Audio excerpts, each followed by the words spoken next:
Halo, Assalamualaikum warahmatullahi wabarakatuh. Terima kasih untuk yang sudah datang ke channel aku.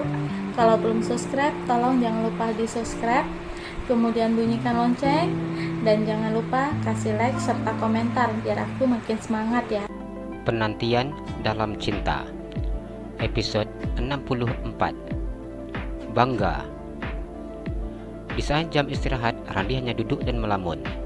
Dirinya selalu memikirkan ibunya. Ingin sekali ia menghubungi ibunya, namun dirinya memang tidak memiliki alat komunikasi. Begitu juga dengan ibunya. Aku harus bisa fokus berlatih agar ibu bangga nanti bila melihat aku berada di barisan paskibraka. Siapa tahu juga nanti aku bisa berada di bagian yang menaikkan bendera. Randi berucap di dalam hatinya. Dirinya tidak ingin ibunya nanti sedih bila ternyata dirinya tidak bisa memberikan penampilan yang terbaik. Randi kembali bersemangat untuk fokus berlatih. Dirinya tidak ingin harapan ibunya sia-sia. "Woi, melamun aja." Andre duduk di samping Randi dan menepuk pundak sahabatnya tersebut. "Jadi, aku mau ngapain? Lompat-lompat?" tanya Randi. "Aku tadi cariin kamu ke depan, ternyata malah duduk sendiri di sini." Andre memandang wajah sahabatnya. Melihat wajah sahabatnya, Andre mengetahui apa yang saat ini sedang dipikirkan oleh sahabatnya. "Cie, sepertinya anak ibu lagi kangen ini." Andre dengan sengaja menggoda sahabatnya. Randi hanya diam ketika mendengar sahabatnya itu menggodanya. Dirinya tidak bisa mengelak ketika mendengar apa yang dikatakan oleh Andre. "Sabar, waktu cepat berlalu," ucap Andre yang mengusap punggung sahabatnya. "Kamu udah ngomong sama mama?" Randi memandang sahabatnya. "Iya sudah, aku telepon nomor ponsel Nesa. Rumah aku sama rumah Nesa kan dekat. Sebenarnya aku mau menghubungi nomor ponsel rumahnya, namun gak enak juga kalau nanti orang di rumahnya manggil mama aku ke rumah. Jadi aku telepon ke nomor ponselnya saja. Sekarang Nesa sudah punya ponsel." Andre tersenyum. "Aku nggak ada nomor yang bisa aku hubungi. Jadi sewaktu dikasih waktu untuk hubungi keluarga, aku nggak bisa menghubungi ibu," sesal Randi. "Iya juga sih, aku untungnya yang dekat rumah sama orang kaya yang punya telepon. Aku juga ingat nomor teleponnya." Andre tersenyum. "Iya, aku tahu. Kamu suka nelpon anaknya dari wartel," ucap Randi. Randi mengetahui sahabatnya itu selalu curhat kepadanya. "Iya, namanya juga waktu itu aku lagi PDKT sama anak tetangga," jawabnya. "Rajin menabung uang jajan biar bisa nelpon ke wartel," ucap Randi. Andre hanya tertawa ketika mendengar ucapan sahabatnya tersebut. "Kemarin aku telepon mama karena segan pakai telepon rumahnya, aku pakai nomor ponsel dia. Aku minta tolong kasih ke mama ponselnya," ucap Andre. Randi menganggukkan kepalanya. "Kalau misalnya kita diberikan waktu untuk telepon keluarga lagi, apa dia mau datang ke rumah ibu aku, terus ngasih ponselnya ke ibu aku?" ucap Randi. "Dia pasti mau, dia baik sekali orangnya. Tapi masalahnya waktu kita itu terbatas sekali.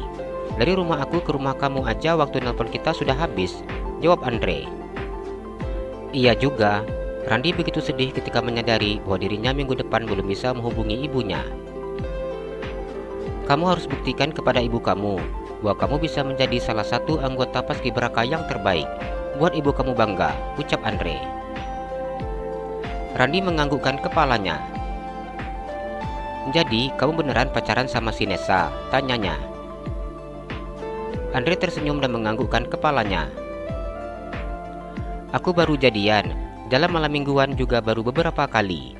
Sekarang harus pisah dulu. Nanti kalau ketemu lagi, baru deh kangen-kangenan," jawabnya.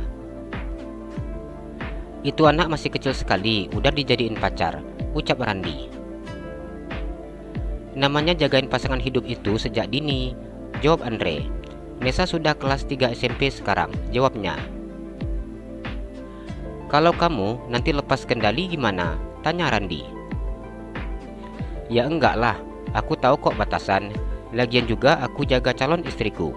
Jadi aku harus bisa menjaganya agar saat dia jadi istriku nanti, dia benar-benar utuh. Atau bila aku nggak jadi dengan dia tetap menjadi wanita terhormat untuk suaminya. Bagi aku, mencintai itu harus bisa menjaga, menyayangi, dan melindungi. Aku takut bila dia menjalin hubungan dengan cowok yang gak benar dan kemudian dimanfaatkan. Katanya udah pakai cium, tanya Randi. Itu dia yang cium, aku yang dicium nggak mungkin lari lah. Tapi ya cuma sekedar gitu doang. Aku juga nggak mau lanjutin, takut nanti kelewatan. Andre mengulum senyumnya. Pacaran itu sulit. Kalau bukan kita yang merayu, pacar yang merayu, ucap Randi. Iya, aku tahu. Makanya aku ngasih pengertian kepada Nessa bahwa yang namanya hubungan tidak mesti harus saling melakukan hal tersebut. Yang penting bisa melakukan komunikasi dan saling menjaga. Karena aku nggak mau melakukan hal yang tidak benar. Aku takut mencoreng nama baik keluargaku. Apalagi kamu tahu kalau aku ini anak paling besar. Aku menjadi contoh dalam keluargaku. Dan aku harus ngasih contoh yang benar untuk adik-adikku, jawab Andre. Baguslah kalau punya prinsip, ucap Randi. Randi tidak ingin sahabatnya itu salah jalan. Masa depan mereka masih panjang, masih banyak yang harus mereka kejar. Kamu kan tahu cita-citaku, Ran. Aku harus jaga kepercayaan, ucap Andre. Aku yakin kamu pasti bisa menjadi polisi, ucap Randi. Andre tersenyum dan menganggukkan kepalanya. Amin, jawabnya. Nina berangkat ke pasar sendiri dengan mengendarai motornya.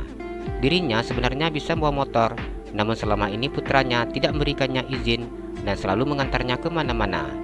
Di saat putranya tidak ada di rumah seperti ini, Nina ke pasar sendiri dengan membawa motornya.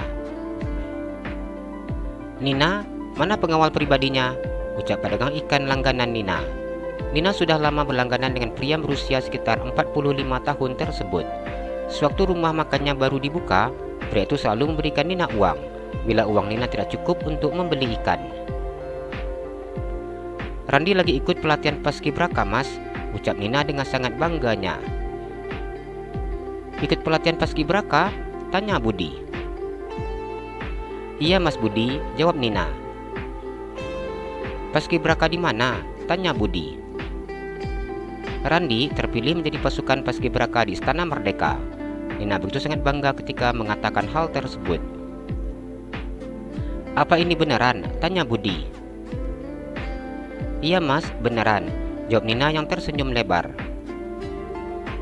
Tapi dia memang badannya sangat bagus sekali, tinggi, gagah, ditambah lagi fisiknya kuat, karena biasa jadi atlet olahraga, ucap Budi begitu sangat mengetahui bagaimana karakter Randi. Pria itu mengetahui bahwa Randi anak yang berprestasi, soleh, baik, dan sangat sopan. Iya, Mas, alhamdulillah. Nina beneran gak nyangka. Nina mengusap air matanya. Mas, itu begitu salut lihat Nina. Nina berhasil membesarkan anak sendiri dan sukses mendidiknya menjadi anak yang sangat baik seperti sekarang. Nina tersenyum mendengar pujian pria tersebut. Alhamdulillah, Randi anaknya nurut, rajin, pintar. Dia anak yang sangat tahu diri dan mengerti kondisi ibunya, jawab Nina. Alhamdulillah, Nina punya anak seperti Randi, anak yang selalu melindungi dan menyayangi Nina. Iya, Mas, Nina sangat bersyukur. Allah itu maha adil. Di saat semua orang yang Nina sayangi pergi meninggalkan Nina, dia menggantikannya dengan anak yang begitu sangat baik. Budi tersenyum memandang Nina. Bagaimana usaha Nina membesarkan anaknya begitu sangat dikaguminya. Bukan hanya sekedar membesarkan anaknya saja, bahkan berhasil mendidik anaknya menjadi anak yang baik. Mas, ikan Nina seperti biasa ya, beratnya juga. Nina mau belanja dulu yang lain, nanti Nina jemput, ucap Nina. Nanti Mas juga yang nganterin sampai ke parkiran, nggak apa-apa kan? Pengawalnya kan nggak ada, kasihan kalau ngangkat sendiri, ucap Budi. Terima kasih ya, Mas. Nina tersenyum dan kemudian pergi meninggalkan pasar ikan. Selama berbelanja di pasar, semua pedagang tempat Nina berbelanja menanyakan keberadaan putranya. Nina selalu menjawab pertanyaan pedagang-pedagang tersebut. Dengan sangat bangga menjawab bahwa putranya menjadi pasukan paskibraka. Nina duduk di depan televisi yang berada di rumah makannya. Nina merasa sedih karena kegiatan harian putranya tidak ditayangkan setiap hari, namun hanya 1 kali dalam seminggu. Setiap hari Minggu Nina menunggu jadwal penayangan putranya di televisi. Nina begitu senang ketika memandang wajah putranya yang memenuhi layar televisi tersebut di saat putranya diwawancarai oleh pembawa acara. Rasa rindunya terobati sedikit ketika melihat wajah putranya tersebut.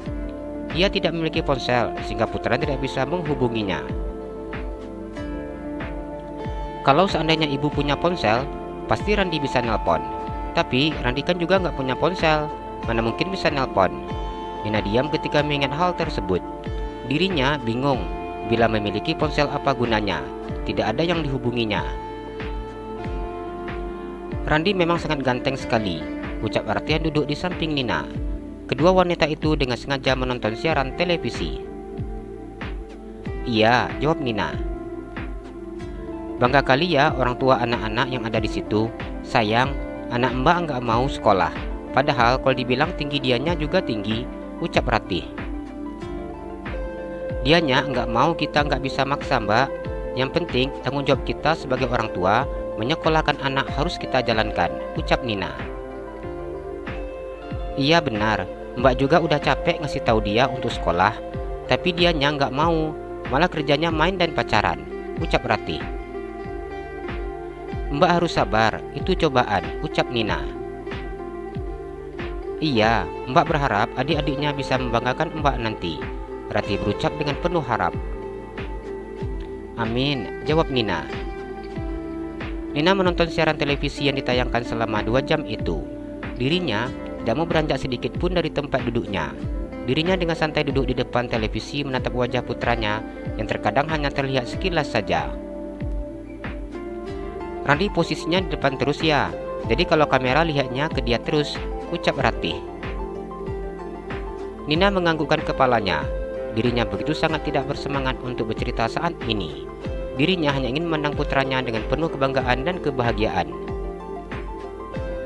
Nina cukup sedih ketika siaran televisinya sudah habis. Nunggu 1 minggu lagi, ucap Nina. Iya, nonton kegiatan asik nggak bosenin, ucap Ratih. Iya Mbak, Nina mandi sebentar ya, tolong jaga warung, ucap Nina. Iya, jawab Ratih yang melanjutkan menonton acara TV yang lain.